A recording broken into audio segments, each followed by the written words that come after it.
एक महाप्रलय सी आन लगी।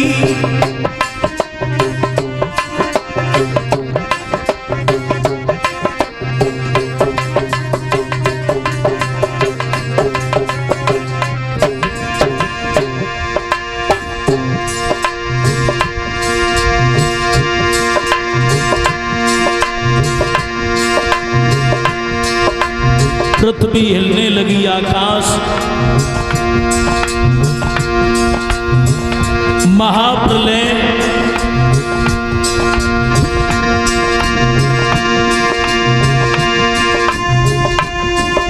घन घन करके घन घुमर उठा, हिल गई धुरी धरनी धड़की। आया उबाल तालाबों में, हिल गई पारी यमुना जी की।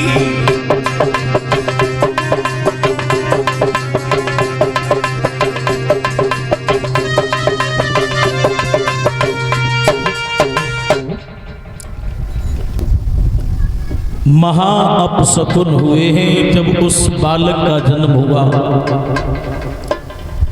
कहीं पर पृथ्वी कांप रही है, आकाश हिल रहा है, यमुना की पार हिलने लगी। घोर घड़ी नक्षत्र में कंसेश का जन्म हुआ। उग्रसेन को बड़ी चिंता भई और उग्रसेन सोचने लगे न मालूम कौन सी घड़ी में इस बालक का जन्म हुआ है। तो उग्रसेन महाराज ने अपने कुल पुरोहित गर्गाचार्य पंडित जी को बुलाया और गर्गाचार्य से कहा, महाराज इस बालक की दिन दिशा देखकर बताओ, ये बालक आगे चलकर कैसे काम करेगा, समाज में कैसा नाम करेगा। तो गर्गाचार्य पंडित जी ने कहा है, महाराज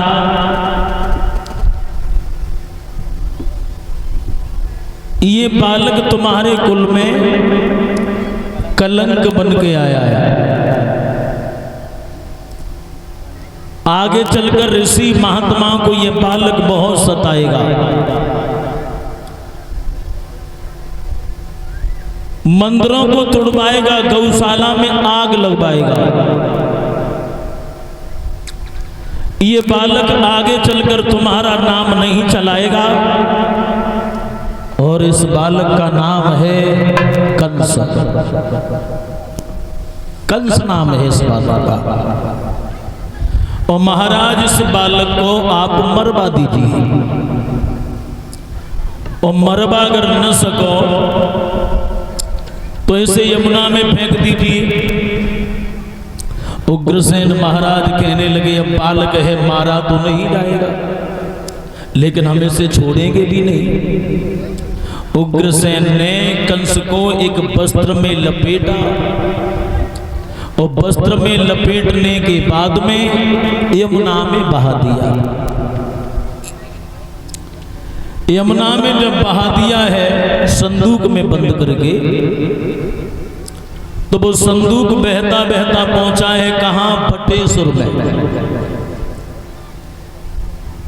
बटेश्वर के पास में सौरीपुर गांव के रहने वाले महाराज सूरसेन यमुना में स्नान कर रहे थे। सूरसेन महाराज ने जब वो संदूक बहता हुआ देखा है तो संदूक निकाल लिया। संदूक को खोल के देखा तो उसमें एक हट्टा कट्टा सा बालक है।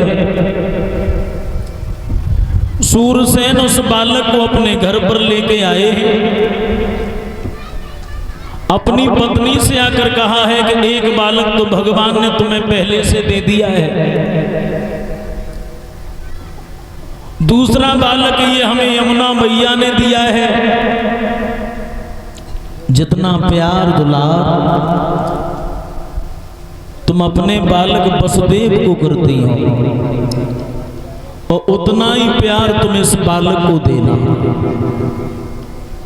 अब कंस का जन्म हुआ कहां, मथुरा में। पालन कहाँ हो रहा है? बटेश्वर में। धीरे धीरे धीरे धीरे समय बदलता गया। देवर्षि नारद को ये मालूम पड़ा है कि पृथ्वी पर भार उत्पन्न हो गया। तो देवर्षि नारद ने बीड़ा उठाया और बीड़ा बजाते हुए चल दिए।